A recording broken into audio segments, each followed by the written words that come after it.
Okay. Hi, everyone. My name is Georgette Truen. Um, I work for Attorney Vincent Davis, and I have my beautiful co-hosting with me, Stacy. Hi, Stacy. Hi, Miss G. Okay, so Stacy has some important information that she received from New York. So, Stacy, please tell us about it. Miss G, your camera's kind of low. We only see the top of your head. Because I'm short and my phone is on a magnet in the car because I had an appointment to go to. So I can't do anything about it. This is it. This is the lowest I can get it to go. Well, it is what it is, Miss G. We love you. I love you too. All right. So, yesterday, I didn't even get to watch the whole thing because at first I got so frustrated I couldn't listen to it. Um, oh boy, hold on. Don't you hate that? Yeah, yeah. Pesky cops. I know. Anyways, um, so um, I love cops. I love good cops. Anyway, um, so there was a hearing on family court before the Senate in New York State yesterday, and I was so frustrated at first I wasn't able to listen to much of it because they did the same crying they always do. We need more money. There's not enough judges. This terrible system needs to be made bigger and given more money. You know, Hmm. so so it was incredibly frustrating to hear that whining at first because that's what they always say, and more money and making them bigger doesn't ever make a dysfunctional system better. It makes it bigger and more dysfunctional. So so then when I went back on and I watched it some more, they had the, I don't know, whoever is the for the Office of Court Administration in New York come on, and Hmm. she says no, the funding is actually quite robust, was her word. And she said that there's 800 million in funds for people to have assigned counsel and so forth, that basically they're not hurting for money, yet the system is so dysfunctional. And um, and what was amazing to me was the word dehumanizing was used throughout the hearing. The family court in New York State has a dehumanizing culture towards the litigants. What? Yes, it was a spanking, Miss G. And as much as the spanking was, no media is reporting on this. Our own New York State Senate held this hearing. It was a spanking towards family court, and no media is really covering on it except you, Miss G, and Mr. See? Davis. Yep. And there was one reporter, Blaze Gomez, which I have to give her credit that she did report on it, but it was like such a tiptoeing piece. And her headline was this emotional hearing was held, and that it was special. It was special. And, and I said to her, I said, Blaze, that's like you just invited everyone to a birthday party. Yeah. And I was like, this was a spanking. This was like a scathing hearing against family court in New York State. So, but I'm still going to give her credit where credit is due, because at least she was brave enough to tiptoe where nobody else would really report. Right. So, you know, so but but the reality of the situation is still information is not being released to the public by the media about how bad this is and what is really being said, because it wasn't, an emotional outpouring of this special hearing. This was a scathing spanking of the family court system. And one of the, we talk about court watching. Uh oh. Here you go. What were you saying about court watching? Can't hear you. So, What were you saying? yeah, so we talk about court watching sometimes, and this was mentioned in the Senate hearing, and the senators were upset that if public ever gets denied their right of access to the family courts. And the one senator, I think his last name is spelled Liu, he said that as an elected public official, he tried to go to family court and they tried to obstruct his First Amendment right of public access to the courts. And he was mad. And he asked the New York City administrator judge, family court judge, if she is willing to accept court watchers in the courtrooms, and she said yes. And he said, well, have you spread around any sort of memorandum to all these judges in New York State and these administrators that court watching in the courts are open to the public? He wanted to ensure that. So that was I felt that was a really positive conveyance there, because a lot of time these hearings, no matter how much like of a spanking they are, nothing ever comes of them. But just recognize the public's right of access to the courts to court watch family court proceedings, just to recognize it publicly, I think is huge. Having done court watching for a couple of years now, they do try to squirrel out, slither out of the public watching. They'll change it. Oh, this is just, they'll say this is just a conference. So it doesn't, court watchers don't apply to conferences, or they'll try and switch from virtual to public to, or in person to virtual, all sorts of things. Or people will go on virtually and they'll like, oh, there was an IT problem, we couldn't let you in, or they make all these excuses. But just to confirm the right of public access to our courts by our senators in a hearing, I think that is pretty huge. And, Ms. G, I think that helps other states like California or what have you, to recognize, because we all operate under the same supreme law of the land, the same United States federal Constitution, and our First Amendment right of public access to the courts. Every state operates under that same Constitution and that right, that people have the right of access to the courts. And they went on to say they got the judges to admit that the only reason they should be sending anyone out really is if the parties object. But even still, you said if the parties what? Object to court watchers. But still, the thing is like we had that case with the New York Times. They were coming in to watch a CPS case as the media, and CPS objected to the presence of court watchers, but the opposition, the families that were against CPS, that party wanted the court watchers to be there, and the judge ruled that the media can stay and watch and report on the hearing, but they weren't allowed to publish the children's names, was all. So, so it's really important the other states again follow, and that the public asserts their First Amendment right to watch what's going on in family court. So that was to me a positive, when initially I had a hard time stomaching the meeting and everyone crying about not having enough money or not having enough judges. They even went on to ask if family courts ever open on weekends for emergency restraining orders. My God. So go ahead. Yeah, so I just found that was kind of interesting, like that the judges were also being told that they need to make themselves more available for emergencies. Yeah, that's not going to happen. Yeah, they complained that they need court officers and everyone around and blah, blah, blah. But there are, I'm a medical professional. There are many parallels between the law and medicine.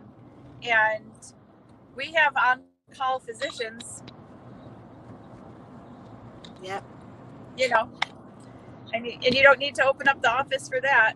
We have virtual hearings now. Exactly. There you go. Exactly. So, what about the color of law? We were supposed to talk about that in the last show, but you had something to do that was emergency, and we were not Yeah. able to talk about it. So, when do you want to talk about the color of law tomorrow? For sure, God willing.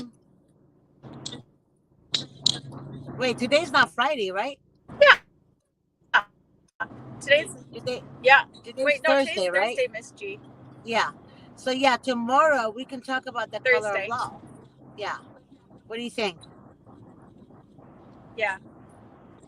Yeah. I think that's a great idea. I think I remember watching. I think it was from your show with Mr. Davis when I first learned about the color of law and the scandal that is with it. Okay. Do you Learning want to from go you ahead and and Mr. tell the Davis. people? Do you want to go ahead and tell the people about who's going to be on the seminar this Saturday?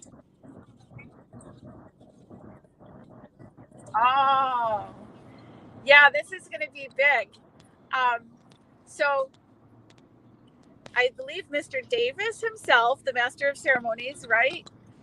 Hmm. And Richard Ducote from Louisiana. Who is Um, Richard Ducote? Connie Reguli, I think it's Richard Right, but Ducote is tell tell tell the people who Richard is. he's one of the nation's best child custody attorneys. When there's abuse allegations, and then they give the custody of the children to the abuser. Yeah. Um, he's been doing this for many years. There's been movies made about his representation. Um, children who go to public hearings and thank him for his representation and saving them from abuse. Um, he's been involved in many significant cases because he's been doing this for so long. He's very much regarded as an expert in the field, and he's licensed in many states.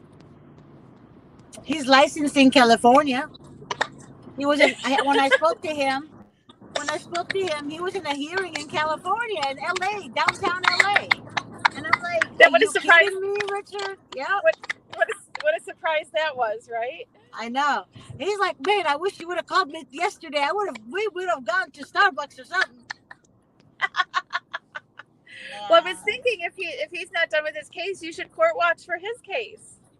That's what I was thinking. You know. Yeah, we're gonna talk to him on the seminar. So we're gonna have also attorney Michael from New York.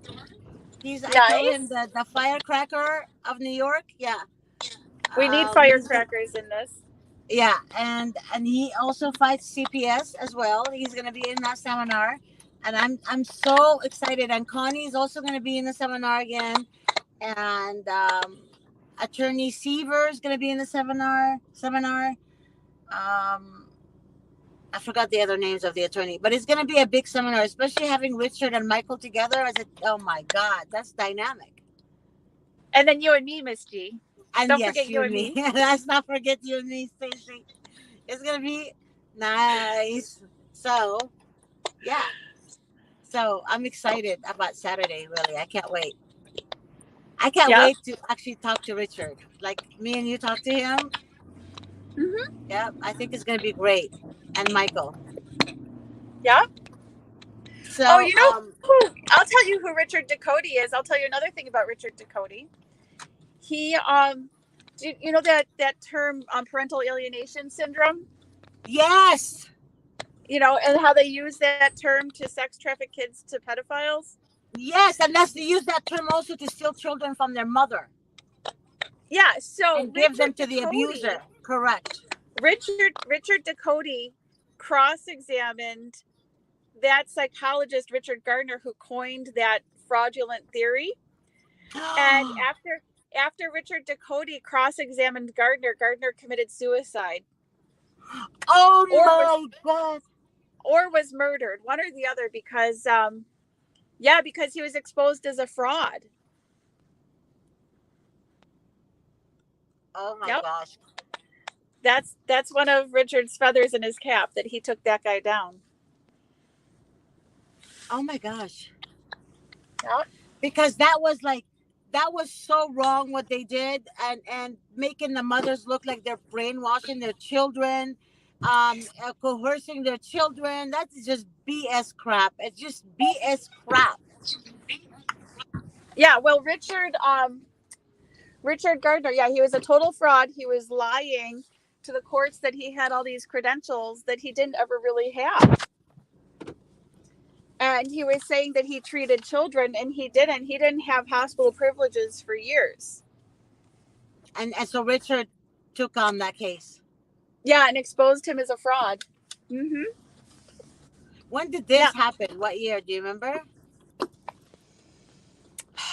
Unfortunately, like, it wasn't that super long ago, but probably like in the past 10 or 15 years, I think it was. So it was like in like 2000 what? Yeah, the early 2000s, but the effects of that guy still live on. You know? There's a lot of mothers lost custody because of him. Yes. A lot of mothers. Yeah. And the sad part about it is, no disrespect to men. I never put men down like that who are dads. Because like I said to you guys before, I love my father so much. And there are good men out there. There are good dads out there. But the fact that this man used nonsense to strip mothers away from custody is insane. But you understand, like, Richard Gardner himself, his ex-wife, there were allegations that he sexually abused his own kids, and then he coined this whole theory. Mm-hmm. There and you go. His books are disgusting. And so whenever Richard is on a case that involves parental alienation syndrome or any other name for the same thing, they call it all other things like parental alienation without the syndrome, gatekeeping, all this bull. Whenever he's on a case that calls it a different name but does the same things, he brings in Gardner's books and he'll read them to the judge. And there's horrible things in there, like, Gardner published things saying things to the effect that children want to be sexually abused and they want to be having sex with pedophiles. Yes. And do you know that the media, I don't know, that when in the media, I heard this recently where they're making it now okay if the child says, I want to have sex with an older man. And we cannot call this older guy a pedophile. We are not allowed to call him a pedophile. Did you know that? Did you hear that in the news? Yep. It was some demonic. It was some demonic party. You know who it is, saying that it's okay, for a girl to have sex with an older man. It's all these people. It's really just a response to the Epstein flight list, if you ask me. That's not right, Stacey. This is why our country is so. That's why our kids they're in the midst of corruption in ways that they're holding mothers captive. They can't talk. They can't say anything. Judges shut them down. And then when a pedophile opens his mouth, the judge is like, well, let me hear some more, Mr. So-and-so. Like, kind of like, really? You going to give this pedophile credit for being a pedophile? You can actually give him credit for that crap. That's what gets me. Yeah. That's how messed up the system is. Really, truly messed up. Yeah. Yep. Like, I went to the emergency room and I seen like a guy. Remember, I showed you the pictures of when I fell right on the ground. Yeah. And I went and I see this guy in a gun wound, bleeding to near death on the shoulder, and like people are like in pain, crying, waiting, and I'm like looking at the window. There's like, and nobody's there. Nobody's taking like information. Nobody's doing this. You know what I did? I walked away.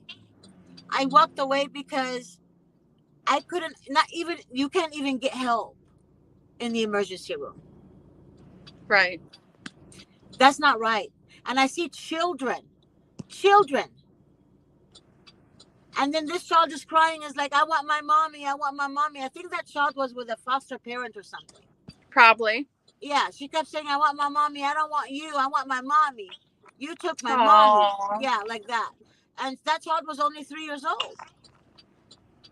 It's like it just made me want to just cry. I'm telling you, Sissy, I have seen, God is exposing everyone now. Kids are starting to speak up. That was Yep. kids were like in the hush hush. Now they're starting to speak up and pushing away strangers. Like, you're Right. not my mommy. Yep. Where Good. is my mommy? That made me want to cry. I just kind of, it's Yeah. disgusting. It It's is. disgusting. And then they go to church. Those people that are doing that to these children, Yeah, they say how wonderful they are because they accept foster children. But this is how correct. the foster children see them. Yeah. But the thing about it is, they're telling these kids that it's okay, your mommy is bad. But these kids know mommy was not bad. These They kids know. know daddy was not bad. So if you're a mom and a dad and they're talking smack about your kids know you. Your kids Yep. know who you are. And no matter how many times they're going to tell your children that you never loved them and you never cared for them, the kids know different. Because I was thinking, when my mom knew I was sick, right? I didn't tell her I was sick, Stacy. It's a mother's instinct. She called me out of the blues, not out of the blues, she always calls me, but she called me that day and I was home from work. And I swear to you, I'm not joking. All I said is hello. She said, "You're sick, you have a fever. Why didn't you tell me?" Aw. My fever was 102.2. I will never forget that day. And I said, "Mom, how did you know? How did you know? I didn't want to worry you." She said, "I know you. I know when you're sick. Don't you understand that by now?" So when I saw that child pushing that lady away and hearing with her tears, I remembered my mother when she said, "I know you," meaning there's a connection, a bond Right. connection And that's what between they want you. to. And that's what Yeah, they want no, to break. exactly. And they break that bond connection. And guess what? I have the same feeling with my kids as well. My daughter didn't tell me she was not feeling good. I knew she wasn't feeling good. So there's a bond. There's a bond that connects you with your children, whether it's a boy or a girl. You Yep. know your children. Yep. Fathers don't have that type of bond. The father's job is to be the protector of the family. There is no bond between. It's like the bond that is a woman and a child face. This is Right. the bond I'm talking about. Right. So not I'm not trying to discredit dads. I love dads, but just to let you know that the way the woman feels about her child is way more severe than you could ever process. Especially when they steal her flesh and blood away from her, because they had that bond from conception. It's connected to the mother. The child is connected straight to the mom. That is a big deal. And every time I hear a child cry for their mom, I know it's a foster parent. I know for a fact it's a foster parent. So this alienation crap in court, saying the mother is alienating the child from the dad, this shit is this been happening. When did this happen? When Richard exposed them? Do you remember the year? Like maybe Let I, me look. He because I actually want to know, because I have witnessed children being stripped from moms because parental alienation crap since before 2012. let me find you a couple things. I might go black on the screen, but I'm here with you. Or maybe I won't. I don't know. But let me just look real quick. Um, uh, um,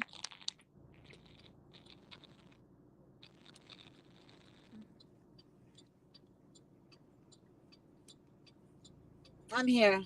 I'm I just can hear. texting. Oh, it's Yeah, not a good connection.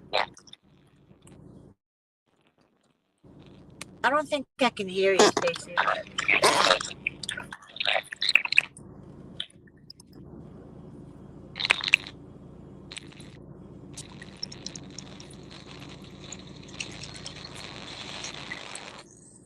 now I can't find my way back. That's sad. Okay. I don't like using my phone for nothing. This is crazy. May See? 25th. I know. Miss G, you there? Miss Yeah. G? Yeah. Well, anyway, suicide. Richard Garded suicide May 25th, 2003.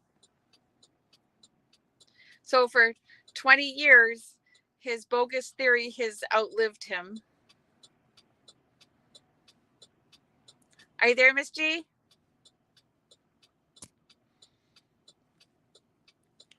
Okay. I'm here. What did you Okay. say? May what? May 25th, 2003. See, I told you it's before 2012. Yeah. So before 2012, there was a lot of mothers that lost custody because the dad's attorney always comes up with parental alienation. Always comes up with that. Yep. And it worked in all family courts in Los Angeles County. I can't speak for anywhere else in the States, but in family court in Los Angeles County, it worked very well. And a lot of mothers lost custody. And a lot of that's why when I used to hear mothers always gain custody, no, they don't. No, not for a You know, while. yeah, fathers always lose. No, no, no. If you're the abuser, better believe it, you're gonna get your children. If you're non-abuser, father, dad, you're not gonna get your kids, nor your wife Right. will get it. Yeah, They want the custody to go to the abuser. Yep. yep. So it's sick, but I'm glad you brought that point up. I didn't know that he killed himself. I wonder why he Yeah. killed himself. His autopsy is actually available online too. Um, so you can Google and look up Gardner's autopsy report, and it's really gruesome. He stabbed himself with a knife multiple times. Ouch. But the thing about that is it was ruled a suicide, but it seems maybe not when you look at the report, maybe if you want to look at it yourself or whatever, when you read it, it seems like it wasn't physiologically possible for all that to be a suicide. Like he was stabbing himself in the neck with a knife That's repeatedly. not possible because you can't stab yourself. No, I'm sorry. No, So yeah, somebody stabbed him. it Somebody was ruled killed a him. suicide, but it might be a murder. Yeah. It might. I think it is a murder. They don't want to say it. So, but yeah, that's publicly available. Um, Unfortunately, the screen does terrible things when I try. I do have my laptop here. Hold on one second. Because I'd love to read some of the things from Richard Gardner's book so people can understand how disgusting he is, but yet the corrupt family courts and so forth still allow Richard Gardner's bogus theories to be used. Hmm. I don't know. Is it used until today? I can't remember if they stopped using it or they're still using it. I'm sure they're still using it because they're corrupt. You know what I mean? Yes, right. They're corrupt. That's why they're using it. They're not using it because they genuinely believe in it. They use it to create a record that looks like it was justified to send kids to a pedophile, and they're using it for their sex trafficking purposes.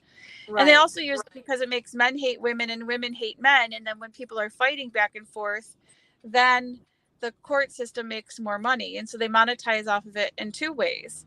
Um, and But and the court would prefer men and women to fight amongst ourselves. And then that way they're distracted from paying attention to the fact that it's actually the family court that's doing all of this. yeah, the family court is what puts the division together, and all they want is the separation of families. Just separate, have them fight, have them blah blah blah blah, and that's exactly how it goes. And Yeah. we humans fall in the trap like a million times. We fall in that damn trap always. Yeah. So I would, but yeah, I'd love to. I'm booting up my laptop here because I'd love to get and just read how horrific his writing is that people that the courts still use. Now, one thing I know for sure that I can talk about while I'm looking this up, there are standards. There's evidentiary standards for. Um, there are evidentiary standards for expert testimony to be admitted into evidence. And those standards are usually the Dober and Fry, I think is how it's said, Dober and Fry. I'm not sure. I'm sure Attorney Davis would know better than me how to say it. I just know how to read it. Um, but basically, what Dober and Fry say is that for expert witness testimony to be, or a theory to be accepted into the courts, it has to, it has to be of scientific foundation.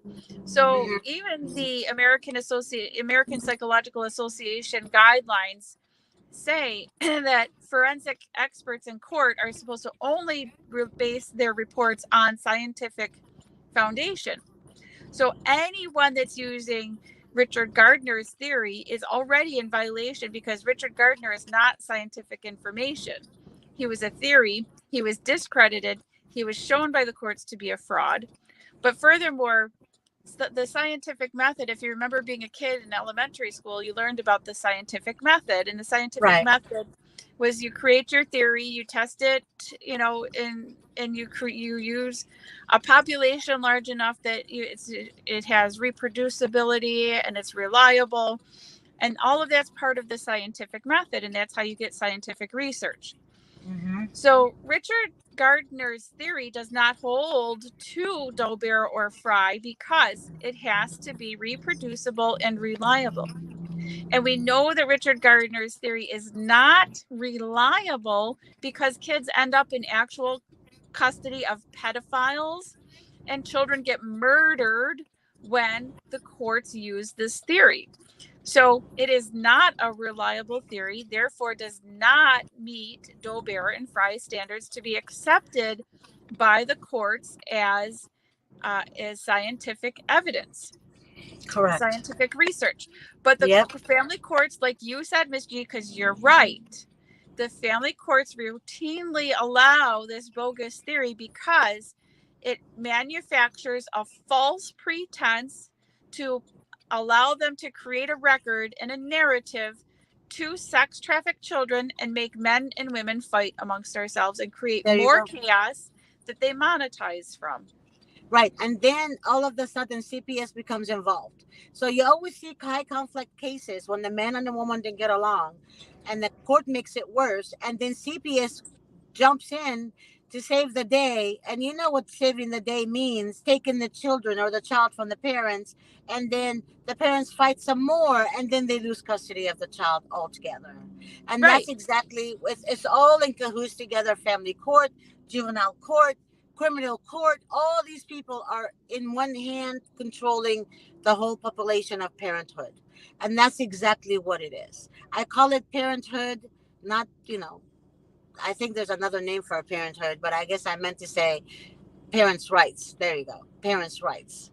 They're controlling parental rights. And if we don't stand up and talk about it, I mean, be a voice for all parents, this is never going to change. This is going to be another video, and nothing is happening. And that's exactly why all Americans, I think all over the United States, needs to be aware that the system is broken when it comes to parental rights. There is no such thing as parental rights. For God's sakes, there is no such thing as freedom of speech either. It seems to be, because I can't vocal exactly what I want to say, because YouTube will shut me up. YouTube will send me a notification or uh, a warning. You know what I mean? So basically, they're trying to shut us up. So what are we gonna do?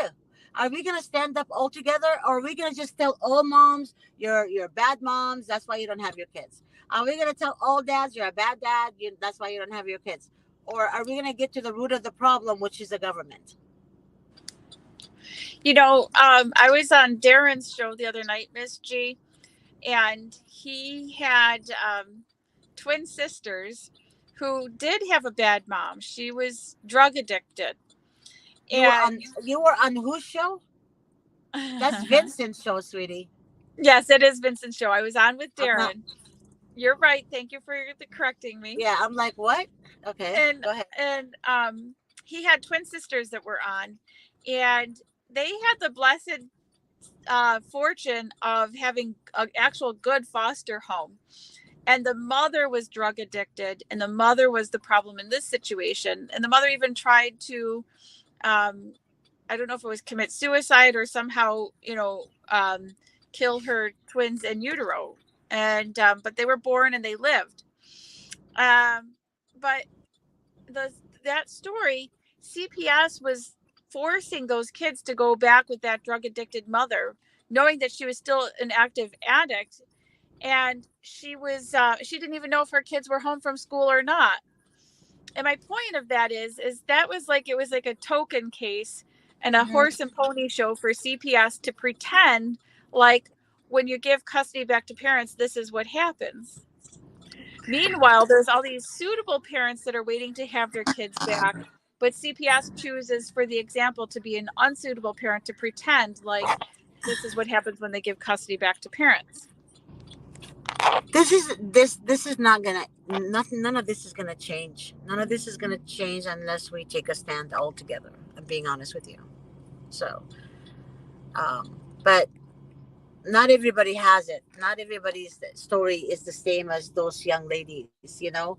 Well, But the that's what I'm thing, trying to say, Miss G. I think that they used that, they made a token out of that situation to make it look like when they try to give kids back, this is what happens. right, But in reality, there's all these suitable parents that are waiting, and they chose that situation because it makes no sense when there's all these suitable parents that want their kids back. right, Makes no sense to pick the worst of the worst to give their kids back. right. So But you can tell, you can know that that was just a horse and pony show to make but it look like they tried, but this is what happens. but they're choosing the worst of the worst because that's where they want the children to be, with the worst of the worst. That's basically what it is. That's all Yeah. it is. They see. Yeah. Right. They don't want the children to grow up in a healthy environment. They want the children to, I don't know. And imagine that, Miss G. Imagine being those actual good foster parents, right? Because when those girls were sent back to their drug addicted mother, those foster parents were still there to make sure they were okay. Right, right. Imagine being those foster parents where you're an actual good foster parent, and look at the damage they did to those foster parents who cared about those girls and their welfare, and they had to witness this too. But we have clients who are foster parents. That's what I'm trying to Mhm. tell you. We have clients who are foster parents. They're actually not bad. They just got burned because they were siding with the parents. The Right. foster parents that we have were actually saying the mother is a good mom. The But kids see, are that's not what afraid of happens, Miss her. G. Huh? But see, that's what happens. They get burned when they notice that the biological parents are good parents. Yes, but then they They remove get the kids burned. from them. Yeah, they remove the kids from them and put the kids in a new foster home. So basically, they're punishing the foster parents by speaking the truth and then moving the kids to a foster home. Basically says you're not going to have a voice. That's what it tells the kids. You're not going to have a voice. You're not going to be getting it your way. It's going to be their way or no way. That's exactly what happens in the system. So I used to think all foster parents are bad. But honestly, there are some good ones out there. They are. Mm-hmm. Because Yep. they actually speak in the truth about the parents and fighting to get the children back to them, meaning in a nice way or in a healthy way, in a legal way, saying, hey, so children are not abused. So none of the stuff that you told us is happening in our home. The children cry out for their mom and dad. The children said they never said they were abused or hit or hungry or no food in the home. The children showed me pictures of how they lived, and it was, there was no abuse whatsoever. So basically, the foster parents are beginning now, or some of them, not all of them, they're beginning now to open up their eyes and say, hey, this is not right. What's But they going do on get here? Yeah. sabotaged for that because they'll get threatened because then CPS comes back to them and says, "Oh, you're supposed to be confidential about everything and you're not being confidential. We'll come sue you now for not being confidential." So they No, threaten the good ones. right. Or they will take their license away from them. Yeah. Yeah, that's what's happening with a few. So they take their license away from them, and they're making excuses as to why they're taking their license, is that they failed to protect. How in the hell did they fail to protect when they're telling you the children are not abused? The children are not abused by the parents. That's crazy. The dehumanizing system, Miss G. I know it's dehumanizing. Uh, anyways, tomorrow, God Dehumanizing willing, services. yeah. So tomorrow we're gonna do the show. Hopefully, I know you're gonna keep it this time. Commitment. The color of law. You have a lot to say about that. The color of law tomorrow at 1:30 p.m. Pacific Standard Time. I hope to see people watching that, and I hope you guys share with people who do not have a CPS case and give them awareness. We need people, a lot of people that don't have CPS cases, to understand how the system works. And if they have any questions, they can talk to me or Stacy. Um, if you guys want to talk to Stacy, I have her email address or email information. And maybe we need to get Stacy an email so people can communicate with her as well. So my email address is gat@vincentwdavis.com. My direct work number, which is also a cell, 626-631-8901. All right. So Stacy, you want to say your last final words? Um, just watch for this watch this post on your Facebook page, because I'll put some of the Richard Gardner things for people to read, because That's beautiful. I wasn't able to get onto the site to read them, but I'll post them to this show. So just look in the comments section on Facebook under the Vincent Davis page on Yes, Facebook. on this show right here. Yes, that's Yep. perfect. Yeah. Yeah. And then you can see, if you didn't know before this show how bad Richard Gardner is, wait till you read the stuff that he published and the courts were relying on and continue to rely on, even though it's already been proven that this is bogus. Unfreaking believable. This is very important to discuss. I think we need to discuss this on Davis's show as well tonight. Yeah. Because we need to discuss this guy because it's still happening right now. It didn't stop. It Well, didn't stop. I'll try and get these things posted on here to this show in the comments section, and then they can hopefully be there for your show tonight, so you can read them as you Okay. discuss. The guest coming on this Saturday, Richard Ducote, and discuss how culpable, evil Richard Gardner was. Yep. We're gonna discuss that with him on the seminar Saturday. We're Yes, gonna that would be mention his great. name. That's gonna be Yep. great. All right, Yep. awesome. Thank you for joining me again today. Love you so much. And Love we'll you too, Miss G. see you tonight at 7 and see you tomorrow at 1:30 p.m. Pacific Standard Time. Bye everyone. Bye bye. Thank you. Bye, Miss G.